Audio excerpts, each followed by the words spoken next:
Hey everybody, what is up? Welcome back to Funnel Trade. It's that time again. We're going to take our 6-month look at DraftBox versus Setbox performance. As you all remember, I'm sure Setboxes ran from late 2020 to late 2023, a scant 3-year period, and at the beginning of 2024, WotC introduced Playboxes, replacing both set and draft boxes. Now, there was a lot of interest in the time period of set boxes when they were still being manufactured, when people really wondered which one would do better long term, the set boxes or the draft boxes, because engineering wise, they were closer to each other than either of them was to collector boxes. So collector boxes were the real standouts in terms of card composition and value and price and everything else. Set and draft boxes in the time period were typically within about $10 to $20 of each other at retail market prices. And my hypothesis had always been that set boxes would do better in the long term because it was clear from very early on in the set box era that WotC was trying to push us towards set boxes. And that made sense because set boxes were smaller, they contained less cardboard, WotC could fit more of them on a pallet, they could ship them cheaper. And so the return on investment for WotC was much, much better on set boxes. They were selling you less cardboard at a higher price. And so they were trying to steer you into set boxes essentially by loading them up harder and harder and harder over the set box era with more and more cards that you could not get in the draft boxes. And now there was a counter argument to this that there was something that I coined the phrase draft experience premium to describe. And that is that in the future, people would desire the draft boxes in order to relive the limited environment of particular expansions. And it's going to be interesting as the years go on, and I continue to cover this every 6 months and take another quick look at it and see when and if that materializes. And there may be some scant evidence that it is materializing, or we may just not be there yet. Or it may be that it never materializes. We're not sure yet. And the counter argument to the draft experience premium is that, well, it has to compete with the draft experience premium and the limited environment experience of all other Magic expansions.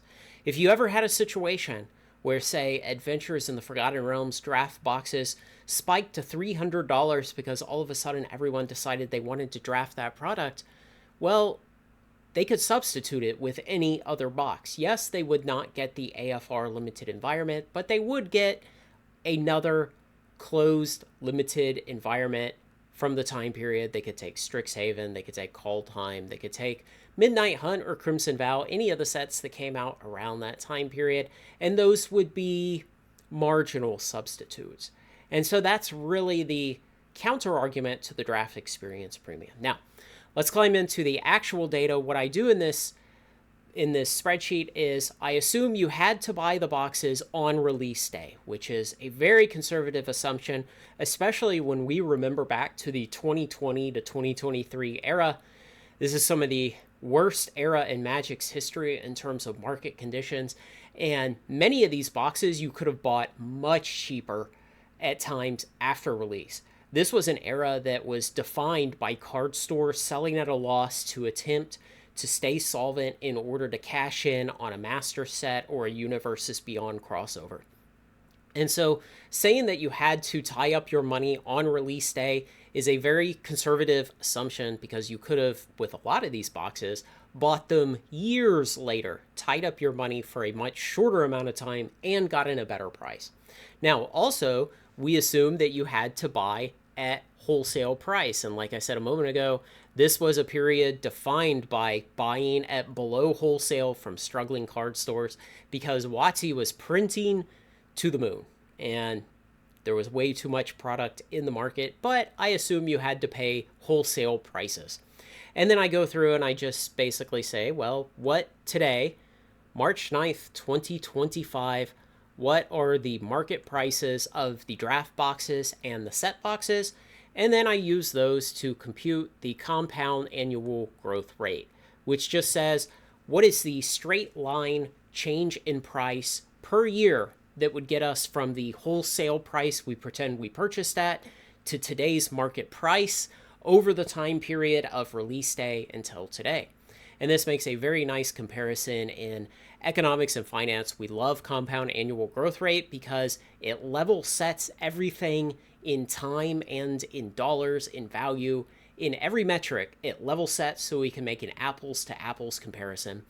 And so then what I've done is I've just said, well, which one had the better compound annual growth rate, set boxes or draft boxes, and how much did it lead the other one by? And this is just a simple substitution of CAGRs. And so you can see in the case of Zendikar Rising here, the first row, I've just taken this 4.9%, subtracted 1.3% from it, and gotten 3.6. So there are some other calculations you could do that would have different meanings that you could put in this column. I've just done a simple substitution for ease and to demonstrate how much larger the compound annual growth rate of the winner is than that of the laggard. Now, as we go through here, the first two, Zendikar Rising and Kaldheim, we see, yes, the set box CAGR is in the lead, and by okay amounts, 3.6, 1.6%. Then we have Strixhaven. Now, this is the first one where the draft box is in the lead, and when I took a look at this 6 months ago, it was not the case. The interesting thing is it leads by 0.2%, which is arguably in the noise. Now, we are seeing some effects in the market right now, today in 2025, where Magic boxes are seeing a slight pullback. Strixhaven is a long out-of-print product. It's been out of print for nearly 3 years now. You can see the blue highlighting and the legend down here showing that out of print May 2022 for those products. Modern Horizons 2, as I discussed in, I believe, my market walk yesterday and perhaps another video a couple days ago. Additionally, Modern Horizons 2 set boxes are still available at distribution, and that is really holding down prices. Now, I'm not sure if draft boxes are still available, but the set boxes are not going to start moving in earnest until they run out at distribution. A 1.2% lead on set box CAGR over draft box CAGRs. Adventures in the Forgotten Realm, both draft and set boxes, doing very nicely. 8.9% return on the draft and 9.8 on the set boxes. Set boxes leading by 0.9%. Midnight Hunt and Crimson Vow, of course, two of the most hated sets in recent memory. Set boxes leading by 2.5% on Midnight Hunt and a blistering 13.1% lead on Crimson Vow. Also, the Crimson Vow draft boxes just show an actual decrease in overall price over the entire life of the product. So we're looking at 3.5-year-old product still is not up back to its original wholesale price. Man, what a time to be in this hobby.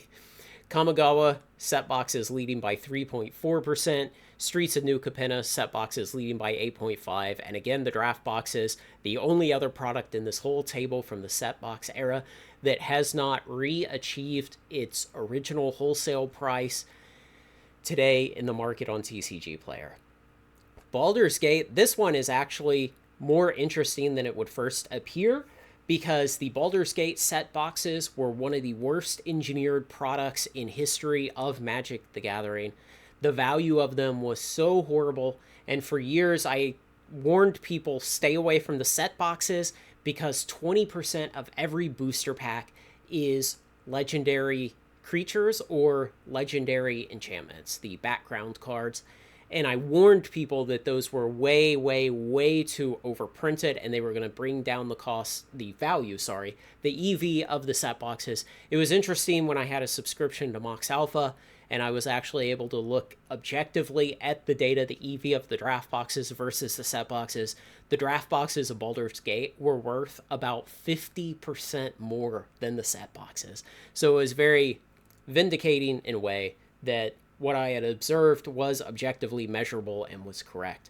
So odd to see that the set boxes of Baldur's Gate are leading the draft boxes by 1%. Now, on the other hand, it's a scant 1%, and I suspect the amount of Baldur's Gate draft boxes still out there in the wild is huge. When you go and you look at the huge dealers over on eBay selling boxes, they still have them at about $90 to $95 each, even today, almost 3 years after they had their single print run. those boxes are still only $95. And they're still the only place to get the Ancient Dragon cycle, so they do still have some value in them. Dominaria United set boxes leading by 0.7% over the draft boxes. Not much to go there. Dominaria United has not aged well as a set. It's shielded or bust, and that's basically it. It's about as bad as Adventures in the Forgotten Realm being Old Gnawbone or bust. Brothers War, the set boxes leading by 5.2%.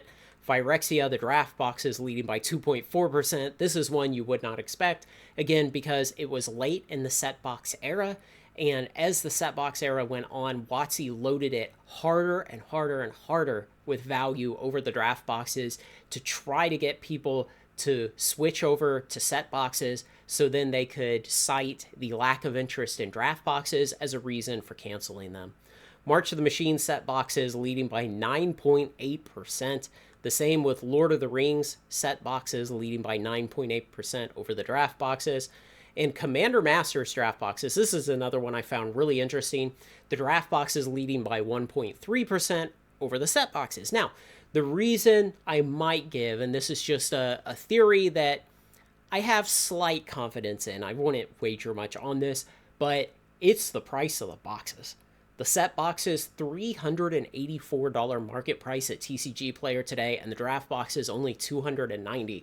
I think that probably pushes a lot of people into draft boxes, even though the set boxes are a better value. It's just the draft boxes are $100 cheaper. And, you know, if you just want a box to crack for fun to get some cards from the set, well, maybe you decide to spend $100 less rather than spend $100 more and get a little better value.